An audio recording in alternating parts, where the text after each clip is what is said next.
HN news కి స్వాగతం. ఈ రోజు ముఖ్యాంశాలు చూద్దాం. జూబ్లీహిల్స్ ఉప ఎన్నికల దృష్ట్యా వెస్ట్ జోన్ పోలీసులు రౌడీలపై ఆపరేషన్ ప్రారంభించారు. మరియు మధురానగర్ పోలీసులు జూబ్లీహిల్స్ అసెంబ్లీ నియోజకవర్గం నుండి కాంగ్రెస్ అభ్యర్థి నవీన్ యాదవ్ తండ్రి చన్నశ్రీ సలీం యాదవ్ సహా 74 మంది రౌడీలకు బాండ్ జారీ చేశారు. అదనంగా నవీన్ యాదవ్ తమ్ముడు రమేష్ యాదవ్ కు కూడా బాండ్ జారీ చేశారు. జూబ్లీహిల్స్ ఉప ఎన్నికల దృష్ట్యా ఎప్పటిలాగానే ఈ నియోజకవర్గంలోని అన్ని పోలీస్ స్టేషన్లలో సంబంధం ఉన్న రౌడీల గురించి పోలీసులకు తాజా వివరాలు వస్తున్నాయి. మరియు వారికి మంచి ప్రవర్తన కోసం బాండ్ జారీ చేయబడుతుంది. నవీన్ యాదవ్ తండ్రి చన్నశ్రీ సలీం యాదవ్ కూడా మధురానగర్ పోలీస్ స్టేషన్ లో రౌడీ ఎలిమెంట్ మరియు అతనికి కూడా బాండ్ జారీ చేయబడింది. ఎన్నికల దృష్ట్యా రౌడీ ఎలిమెంట్ నేరస్తులు మరియు నాన్ అవైలబుల్ వారెంట్లను అరెస్టు చేయడానికి ప్రత్యేక పోలీసు బృందాలు పనిచేస్తున్నాయి. ఎన్నికల దృష్ట్యా పోలీసులు ఇప్పటి వరకు 100 మంది రౌడీ ఎలిమెంట్లను బాండ్ జారీ చేసినట్లు గమనించవచ్చు. రవాణా మంత్రి పూనం ప్రభాకర్ ఈ రోజు మినిస్టర్స్ క్వార్టర్స్ లోని తన నివాసంలో పార్టీ నాయకులతో సమావేశం నిర్వహించారు. దీనికి జూబ్లీహిల్స్ లోని యూసఫ్గూడ డివిజన్ కు చెందిన ప్రముఖ నాయకులు హాజరయ్యారు. ఈ సమావేశంలో ముఖ్యమంత్రి సలహాదారు వి నరేందర్ రెడ్డి, ఎమ్మెల్యేలు Narayana Reddy, Lakshma Reddy, Jaiveera Reddy, B Nayak, sports authority chairman Shivasena Reddy, Haj committee chairman Maulana Syed Ghulam Afzal, Biyabani, Khusro Pasha మరియు ఇతర నాయకులు పాల్గొన్నారు. జూబ్లీహిల్స్ ఎన్నికల ప్రచారాన్ని ఈ సమావేశం సమీక్షించింది మరియు ప్రచారాన్ని ముమ్మరం చేయాలని నిర్ణయించింది. ప్రభుత్వ సంక్షేమ పథకాల గురించి ఓటర్లకు వారి ఇళ్లకు వెళ్లి అవగాహన కల్పించాలని పూనం ప్రభాకర్ అన్నారు. పార్టీ స్థానిక కార్యకర్తలను సమీకరించాలి. ప్రతి 100 మంది ఓటర్లకు ఒక ఇన్ఛార్జిను నియమించడం ద్వారా పోలింగ్ కేంద్రంలో శాతాన్ని పెంచడానికి చర్యలు తీసుకోవాలని సమావేశంలో నిర్ణయించారు. జూబ్లీహిల్స్ లో ఓటింగ్ శాతం మెరుగుపడేలా ఓటర్లను బూత్ కు తీసుకెళ్లి తిరిగి రావాలి. యూసఫ్గూడ డివిజన్ లో పార్టీ పరిస్థితి స్థిరంగా ఉందని, ముఖ్యమంత్రి రోడ్ షో తర్వాత పరిస్థితి మరింత మెరుగుపడుతుందని నాయకులు అన్నారు. తర్వాత పూనం ప్రభాకర్ మీడియాతో మాట్లాడారు. బీఆర్ఎస్ నాయకుడు హరీష్ రావు కేబినెట్ సమావేశంపై నిరాధారమైన ఆరోపణలు చేస్తున్నారని విమర్శించారు. మంత్రులు మరియు ముఖ్యమంత్రి గురించి హరీష్ రావు తప్పుదారి పట్టించే ప్రకటనలు చేస్తున్నారని ఆమె అన్నారు. హరీష్ రావు నిజమైన సమస్యల నుండి ప్రజల దృష్టిని మళ్లించాలనుకుంటున్నారని ఆమె అన్నారు. జూబ్లీహిల్స్ ఎన్నికల ప్రచారంలో రాహుల్ గాంధీని లక్ష్యంగా చేసుకునే ప్రయత్నం విచారకరం. జూబ్లీహిల్స్ అసెంబ్లీ నియోజకవర్గ ఉప ఎన్నికకు ముందు రాజకీయ ప్రచారాలలో కృత్రిమ మేధస్సు, ఏఐ మరియు కృత్రిమ కంటెంట్ వాడకాన్ని నియంత్రించడానికి భారత ఎన్నికల కమిషన్ ఈసీఐ కొత్త నియమాలను ప్రవేశపెట్టింది. అక్టోబర్ 24న జారీ చేయబడిన ఈ సలహా ఎన్నికల సమగ్రతను కాపాడడానికి మరియు నకిలీ లేదా తారుమారు చేయబడిన డిజిటల్ కంటెంట్ వ్యాప్తిని నిరోధించడానికి ప్రయత్నిస్తుంది.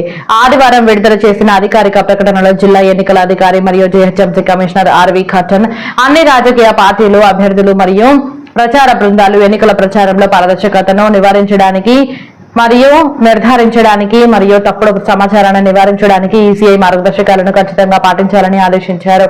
కొత్త నిబంధనల ప్రకారం ప్రచార సామాగ్రిలో ఉపయోగించే ఏదైనా ఏఐ జనరేటెడ్ లేదా డిజిటల్ మార్చబడిన చిత్రం, వీడియో లేదా ఆడియో ఏఐ జనరేటెడ్, డిజిటల్ గా ఎన్హాన్స్డ్ లేదా సీతా టెక్ కంటైన్డ్ వంటి స్పష్టమైన లేబుల్ ను కలిగి ఉండాలి. బహిర్గతం ప్రముఖంగా ప్రదర్శించబడాలి. దృశ్య ప్రాంతంలో కనీసం 10% కవర్ చేయాలి మరియు ఆడియో విషయంలో క్లిప్ వ్యవధిలో మొదటి 10% లోపు ప్రకటించాలి. ప్రచార కంటెంట్ మోటా డేటా లేదా శీర్షికల ద్వారా సృష్టికర్త లేదా బాధ్యతాయుతమైన సంస్థను కూడా గుర్తించాలి. ఒక వ్యక్తి యొక్క వాయిస్, ముఖం లేదా గుర్తింపును వారి అనుమతి లేకుండా తప్పుగా సూచించే లేదా ఓటర్లను తప్పుదారి పట్టించే ఉద్దేశంతో ఏఐ జనరేటెడ్ కంటెంట్ ను ఉపయోగించడాన్ని ఈసీఐ నిషేధించింది. ఏదైనా తప్పుదారి పట్టించే కృత్రిమ కంటెంట్ కనుగొనబడినా లేదా నివేదించబడినా దానిని 3 గంటల లోపు తొలగించాలి. ఇంకా రాజకీయ పార్టీలు తమ ప్రచార సమయంలో ఉపయోగించిన అన్ని ఏఐ జనరేటెడ్ కంటెంట్ యొక్క అంతర్గత రికార్డును నిర్వహించాలి.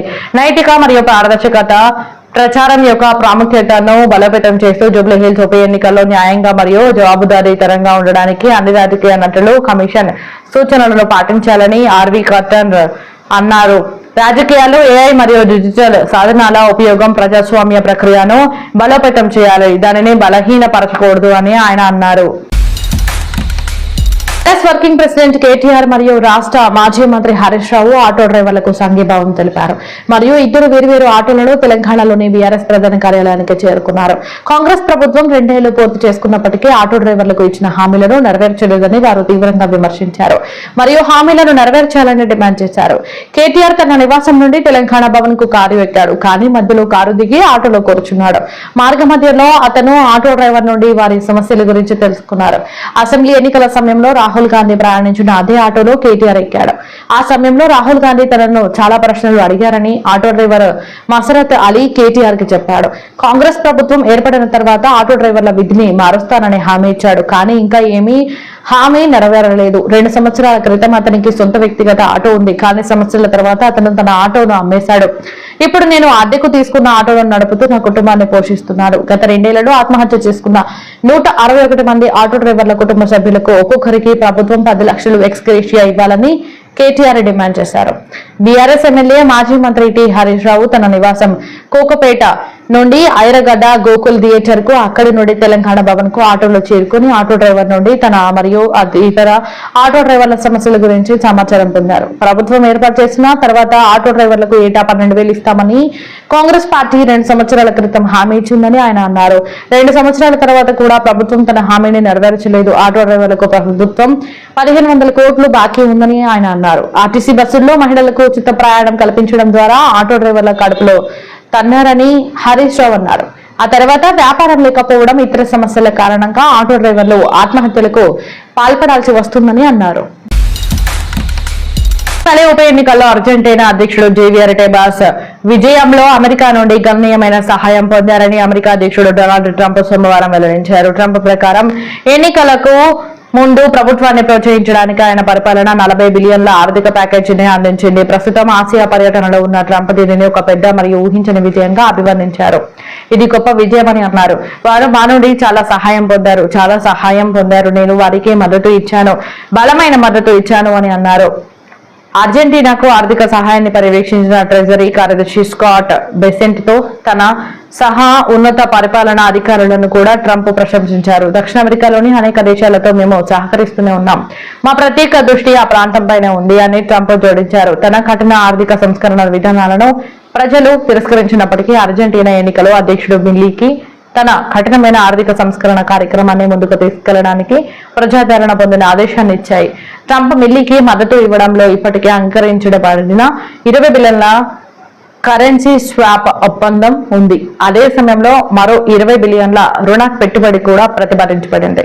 ఈ ఎన్నికల నుండి మేము చాలా ప్రయోజనం పొందాము, ఎందుకంటే వారి బాండ్ల విలువ పెరిగింది మరియు దేశం యొక్క క్రెడిట్ రేటింగ్ మెరుగుపడింది అని ట్రంప్ అన్నారు. అయితే అమెరికా ఆర్థిక లాభం కోసం దానిలో లేదు అని ఆయన స్పష్టం చేశారు.